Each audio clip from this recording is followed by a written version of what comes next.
आज आपके साथ गर्मियों की एक और ज़बरदस्त रेसिपी शेयर कर रहा हूँ। तो आज आपको घर के अंदर ही कुल्फ़ी फालूदा बनाने की ऑथेंटिक रेसिपी बताऊंगा। और इंशाल्लाह जब भी आप इस तरह से कुल्फ़ी फालूदा बनाएंगे, एक तो बनाने का जो प्रोसेस है बहुत ही आसान होगा, और जब भी आप इस तरीके से बनाएंगे आपको मज़ा आ जाएगा। बहुत ही कमाल की रेसिपी है, आसान सा मेथड है। तो चले मिलकर बनाते हैं।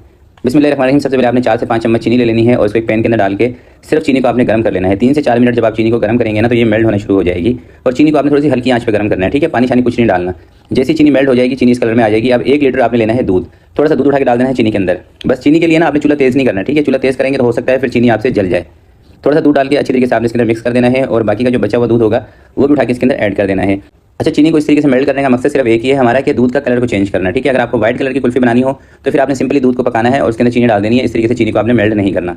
तो ये बाकी का जो बचा हुआ दूध था ये भी सारा इसके अंदर मैं डाल रहा हूँ। तो ये कुल मिला के 1 लीटर दूध है, ठीक है। 1 लीटर दूध के अंदर 5 से 6 चम्मच के करीब आपने चीनी ऐड कर देनी है। और इस टाइम पर ना आपने इसका मीठा जरूर चेक करना है। अगर कम लग रहा हो तो आप 1 आधा चम्मच इसमें चीनी का और डाल सकते हैं।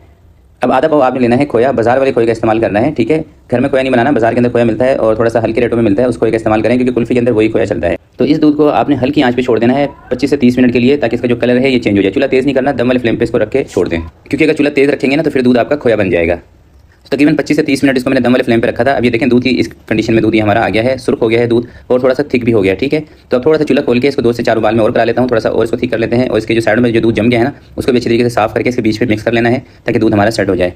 कुल्फी का दूध हल्की आंच पे ही पकाया जाता है। और वैसे भी कोई सा भी दूध हो, जब आप उसको हल्की आंच पे पकाते हैं इसको बोलते हैं कि दूध को कढ़ाना। जब आप दूध को कढ़ा के पकाते हैं तो उसका टेस्ट जो है दूध का बहुत ही ज़बरदस्त हो जाता है।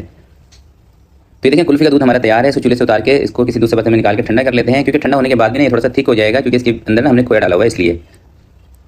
तो देखिए ठंडा होने के बाद दूध कुछ इस कंडीशन में आ जाएगा। अब आपने कुल्फी के सांचे ले लेने हैं, या इस तरह के सांचे आपके पास ना हो, प्लास्टिक के हो, उसके अंदर भी आप इसको सेट कर सकते हैं। तो मेरे पास हैं 6 सांचे। 6 सांचों के अंदर कुल्फी में भर दूंगा। बाकी का जो बचेगा उसको किसी भी छोटे से बर्तन के अंदर हम निकाल के सेट होने के लिए रख देंगे।